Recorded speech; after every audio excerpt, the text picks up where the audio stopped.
సరికి ఇలాంటి పండుగలో వాళ్ళకి చాలా విశిష్టత ఉంటుంది. ఆడవాళ్ళ యొక్క మేజర్ రోల్ ఎక్కువ ఉంటుంది. కానీ వాళ్ళ దృష్టి పూజ భక్తి కన్నా కట్టుకున్న చీర మీద, వేసుకున్న నగల మీద, పక్కింటి వాళ్ళు ఏం చేస్తున్నారు, ఒక పక్క ఫోన్ చూసుకుంటూ ఒక పక్కన పూజ చేయడం ఇలాంటివి చేస్తున్నారు కదా!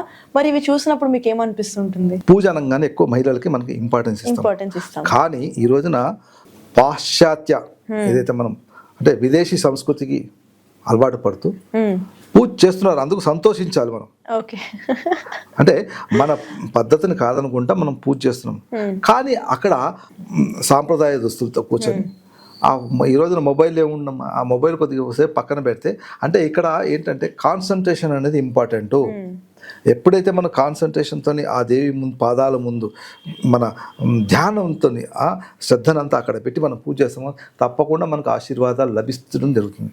కానీ ఈ రోజున ఏం జరుగుతోంది మీరు అంటే మనం చెప్తే కానీ ఆడవాళ్ళు వాళ్ళకి స్ఫురణ ఉండాలి, మనం ఇలా వెళ్ళాలి.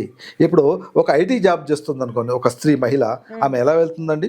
ఆఫీస్కి వెళ్ళేటప్పుడు ఫార్మల్లో వెళ్ళాలి, గుడికి వెళ్ళినప్పుడు సాంప్రదాయ వస్త్రాలు. ఎందుకంటే మన హిందూ సాంప్రదాయంలో ఏదైతే ఉందో చీర కట్టు బొట్టు అనేది చాలా ప్రాముఖ్యత సంపాదించుకుంది కదా. అందుకని సాంప్రదాయ పద్ధతిలోనే మనం పూజలు చేసుకోవాలి.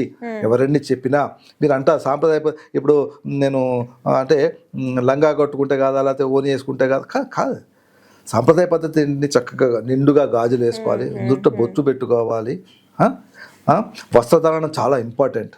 అంటే ఫస్ట్ ఇంప్రెషన్ ఇది బెస్ట్ ఇంప్రెషన్ ఇంగ్లీష్లో ఉంది కదా, అది కూడా అంతే. అంటే చూడగానే ఆహా అమ్మవారి లాగా స్వరూపంలా కనిపించాలి. ఇందాక మీకు చెప్పాను కదా, సాక్షాత్తు అమ్మవారి స్వరూపం ఎదుటి వ్యక్తి వాళ్ళకి పూజలు చేసి ఎందుకు అంటే వాళ్ళు చక్కగా కనిపిస్తారు. మీరు గమనించండి, వాళ్ళు కట్టుబొట్టు. ఇంకా రెండోది అంటారా, చక్కగా చీరలు కట్టుకున్నావు, నువ్వేం చీర కట్టుకున్నావు, నేనేం చీర అనేది అదొక సరదా, అంతవరకే తీసుకోవాలి తప్ప.